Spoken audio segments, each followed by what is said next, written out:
Got me a cup of coffee and my book. I've already let the chickens out. I need this because I've been having a runny nose today. I let the chickens out. The ducks and the guinea birds. I leave the little gate open so they can just wander. They're happy when they can just wander. They go all over the place. We have deer. I saw some deer this morning. It's drizzling outside. The rains are definitely on the way. And we do have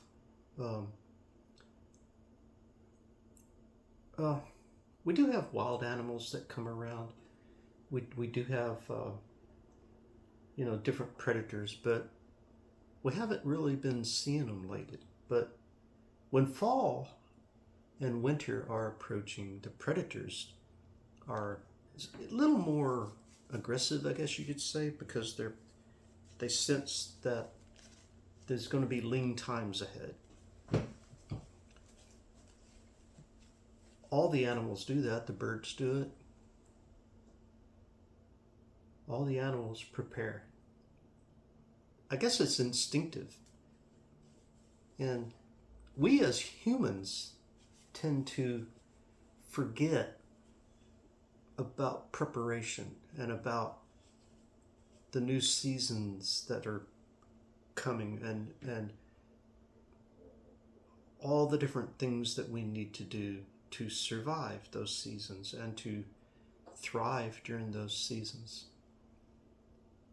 One of those things that we as humans do is we garden.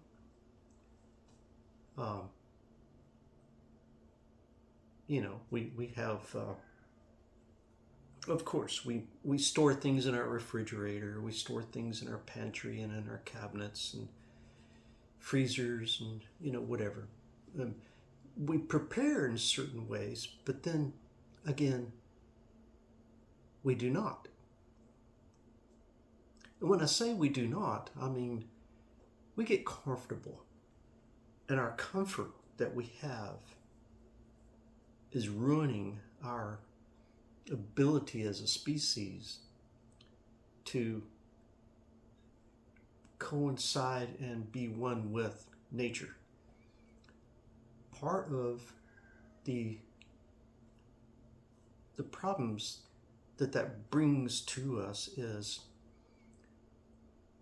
whenever we get caught in a situation to where, okay, for one example, winter is upon you. Winter's coming. Fall, winter, right? Going into the holidays, whatever. The company that you work for decides on December 31st at midnight, boom, you don't have a job anymore. Why? I don't know. Maybe because the company just can't afford to keep you around. Or maybe they're just changing up how they do things. Who knows? But what happens is on January 1st, right, you're into the winter. You're into the colder seasons. And all of a sudden, boom, you don't have a paycheck. If you had that instinct in you to actually go about the things that you needed to go about to prepare for that season ahead, that lean season of not having a paycheck, that lean season of not being able to go to the grocery store, that lean season of not being able to put gas in your car, right? That lean season of, oh no, I don't have electricity. Oh no, I don't have natural gas run to the house. Oh no, I don't have a wood-burning fireplace. Oh no, I didn't cut wood and split wood from a wood-burning fireplace that I don't have. Wow, if I'd done that, I'd be okay. My house would be warm. I'd be able to cook on it. Stuff like that.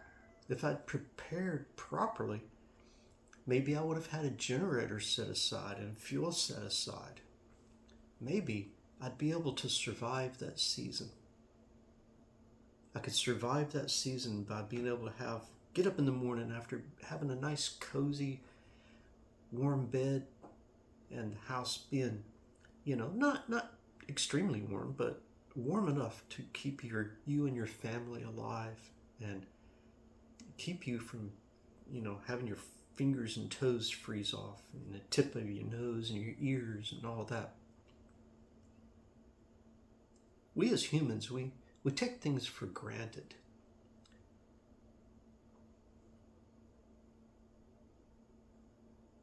We take it for granted that we're going to wake up in the morning and everything's going to be great. Everything's going to be the same way as it always has been. We take it for granted that we're going to have food. We take it for granted that we're going to have a roof over our heads. And we take it for granted that our health is going to be good. I was reading, let me take a sip of coffee before I move into my next portion, I guess you could say. Ooh, that's hot. I love coffee. They say that you are what you eat and drink. I think I'm 80% coffee. Because I love my coffee.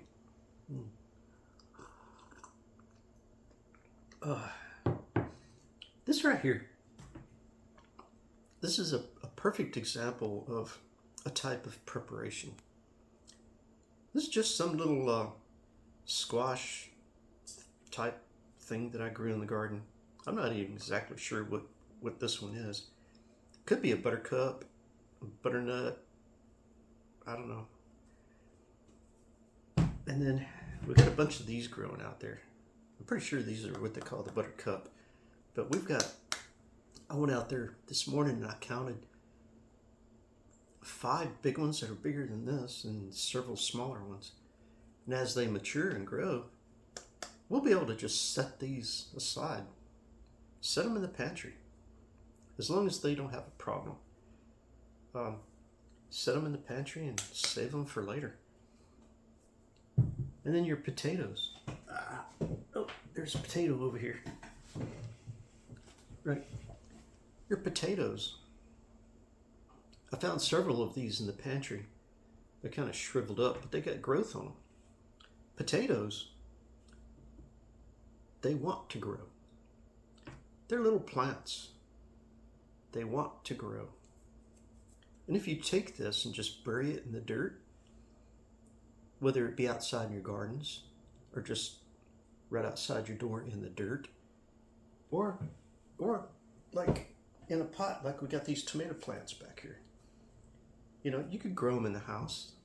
Potatoes do not need to be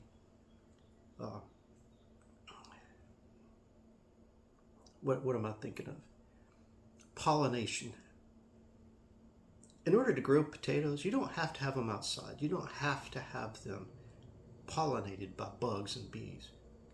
I could take this and just put it in say I have a 5-gallon bucket with some good dirt in it.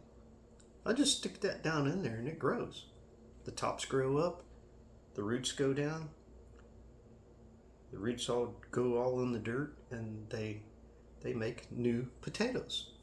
Little tubers will grow, and they will grow and grow and grow and grow until they're, mature potatoes. You can do that in your house. As long as it's not too cold or too dark for the plant to grow, you can grow your potatoes in the house. I guess that's a form of preparation. Definitely grow tons of them out in the gardens. There we go. So I was reading this book here. I know you've seen this one before. This one's by Robert Collier, Riches Within Your Reach. And I've done a few other videos on this. This one's about the law of higher potential. And generally what I do is, and I've been telling people you know, as I make my videos, I don't just always start at the beginning and just work my way through. Sometimes I do. I have read this book all the way through. A couple of times, actually. But sometimes I'll just grab it, pop it open, and read it.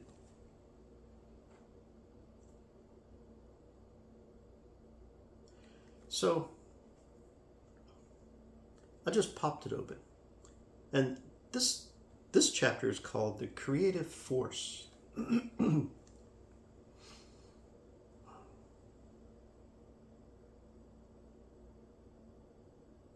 There's, odds and ends. Sometimes it pulls me in and I just get the gist of it, and other times I look at it and I wonder, what on earth? But anyway, I'm going to read a little portion here, right here on this side. It says, "There is no great and no small," writes Emerson. So I guess this is Emerson talking. "There is no great and no small to the soul that maketh all. And where it cometh, all things are, and it cometh everywhere. I am the owner of the sphere